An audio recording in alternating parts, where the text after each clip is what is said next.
Hi, welcome back to the Roundtable. I'm your host, Steven, and I'm here with my friend. Gio.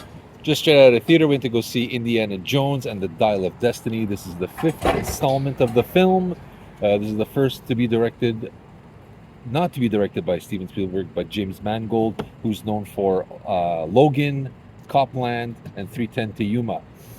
Taking in and taking over the franchise, and which is supposed to be the last hurrah for Indiana Jones, or AKA Harrison Ford. Gio, would you like to start first? Yes, I will. All right. Okay, it starts with one of my favorite actor, besides Harrison Ford, and his name is Matt Mikkelsen, because he did Hannibal in a TV series, which he doesn't like, because I love horror suspense story. He's an amazing actor. Forget about it. Agreed. And then it's Proby Waller-Bridges, who plays Helen Shaw in the movie, which is Harrison's Ford goddaughter, which we all seen in the trailer. So, like, who is she? We all know who she is. So here it goes. And for this movie, Rotten Tomato gave it 68%, and people liking it was 81. As for myself, I'm one of those people liking it. I didn't think I would like it. I thought this Indiana Jones would be just as bad as Flash when me and Steven clashed there. Clash with the Titans. Yeah, we were whipping in there in each other. The CGI of this movie, that's what scared me. It was 10 times better than the Flash.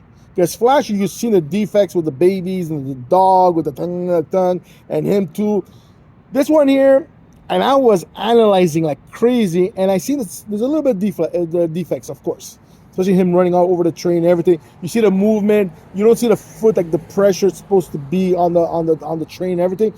But I was forcing myself. If you let it go, it's very well done. It's true to the Indiana Jones franchise from the other before, and a lot of things happen when Indiana Jones, he's fighting in certain sequences, shooting and the stabbing or whatever it's not. And to me, the reason I endure it is I go there. Indiana Jones in the past, he found a golden horseshoe and he shoved up his underwear or up his beep, and that's why he's lucky. Because a lot of things you're gonna say like, oh my God, come on, how lucky can this guy be? And that kind of makes you accept what's happening in the movie. So personally, the action is very well done.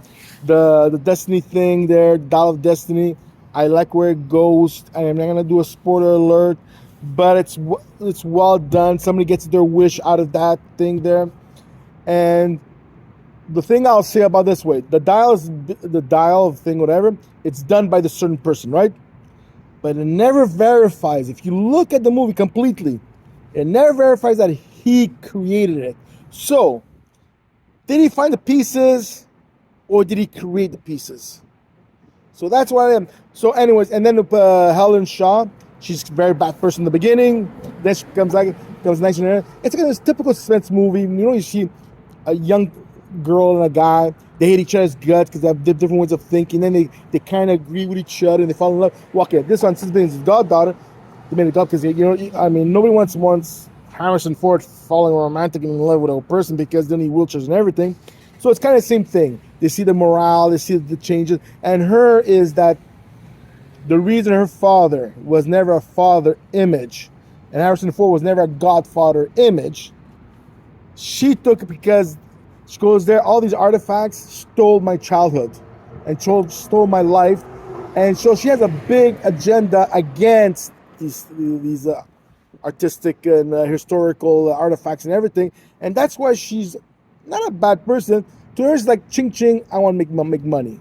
I lost my childhood, I lost my lifestyle, and goes, now I'm going to get it all back for all the things that corrupted my father or my family lifestyle. And that's what, and it slowly shows she sees the brightness because of Harrison Ford, Indiana Jones. So I loved it. Steven Turner. Wow, I thought we were going to really disagree on this one. I thought for sure, especially the third act, you were going to either tune out. I was guaranteed. All right, needless to say, James Mangold was given the keys to the Indiana Jones franchise. He did a great job in capturing the look, the feel, the tone of the first three.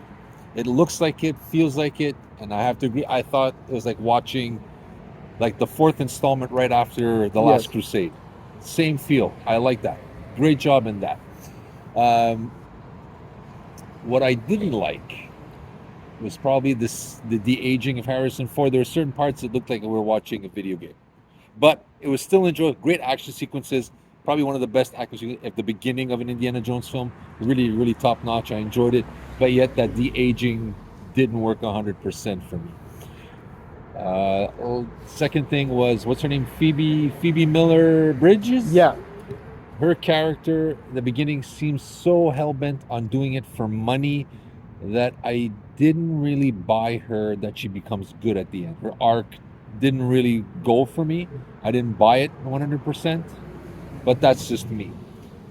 Where I think it's going to divide the fans, like we saw the beginning when the film first was reviewed at Cannes and stuff, it was like at 42% on Rotten Tomatoes, if not lower. It was the lowest one of the Indiana Jones franchise, even lower than the Crystal Skull. I was worried. I was taking my Ark of the Covenant, praying, hoping that this is not as bad as it is, and it isn't. It's a great Indiana Jones movie. Does it reach the heights and of the classic first three? No.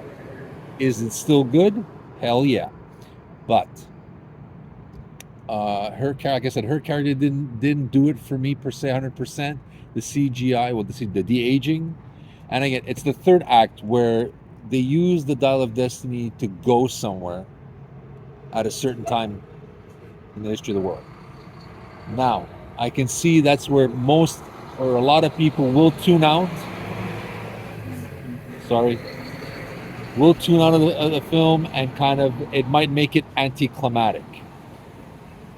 If you get aboard and realize what you're getting into, it's a fun ride. So make sure when they tell you what the Dial of Destiny can do, make sure you get it and get on board. If you do, you have a blast at the theater. If not, I can see you tuning out. But overall, my point of view, great movie and a nice end to Harrison Ford's ride as Indiana Jones. Yeah. If this is his last crack of the whip, it's a good one to go out. It's not as bad as everybody's saying. And here I say one more thing. Proby, what's the name? What's Phoebe Miller. I'm going Phoebe, right? Well, Phoebe, you do see the change, like fast motion. But don't forget, it's a movie for 2.5 hours. They have to kind of, like, you see the changes. Then she's like willing to give in, and she was forced into it because she had to escape from the criminals of Morocco. So she had to depend on. Sometimes she don't want to depend on him. Yeah. When they went their own ways, then he found a way to get back into his life. It's like she's cursing him. She wants him to be arrested. It's like she's trying to fall away from fatherly love, the respect of an older person, guidance and everything. Okay, so that's one part.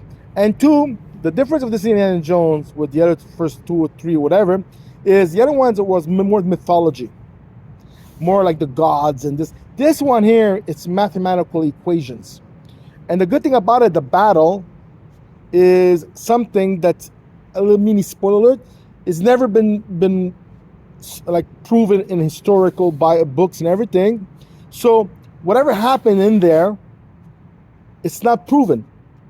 Certain things you're saying, yeah, but there's this and this and that. I'm gonna say, okay, I say fast. There's a plane. How come those pieces weren't part of history and everything? And the reason is, did it get rusted? Did it get corroded? Did they reuse it to do something else? We don't know. And the guy who created the Dial of Destiny, I said it before, right? I don't know if I did it. You never see him creating it, so we don't know if he really created it. If I just said it again, smack me on the subscribe. Well, they say he did, so that's the thing. Yeah, but then again, like... the kid. I know he was supposed to be like the new Short Round. No, not for me. He's good, but Short Round will always be the best sidekick in an Indiana Jones movie. Well, Short Round is because he was adorable and he was an Indiana Jones fanatic, and this guy here, he's a con artist. Yeah. He's like what's called oh damn it, the kidnapping, hand-picking people. What's it called? Olivia, whatever. Anyways, forget about it. He was a street criminal, so he's not the same thing. Okay. Well, all in all, I'm going to have to say I still liked it a lot better than I thought I would. I was worried. I liked it a lot better than the Crystal Skull. I remember walking out of the Crystal Skull being very disappointed.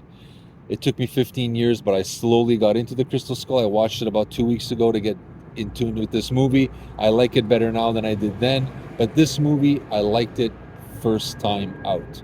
So that's a good thing for me. and I think a good thing for Indiana Jones fans. I walked out happy.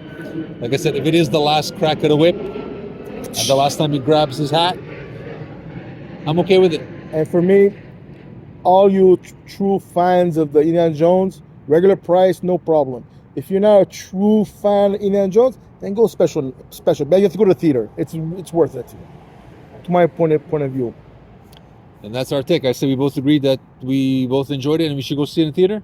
Yeah, no, I like him. IMAX. No, I like him. I like him too. I thought we were gonna, but No. next film maybe. Yeah, there Mission you go. Impossible. Is it possible or is it impossible? Is it possible or impossible that we're gonna like it? Both like it. Who knows? Who knows? Only Tom Cruise knows about it. That's it. Okay, so this is Steven Gio. from the Roundtable. Hit the like button, subscribe, share your thoughts with us. Let us know what you think of this movie. We would love to hear from you. Signing off, guys. Ciao, guys.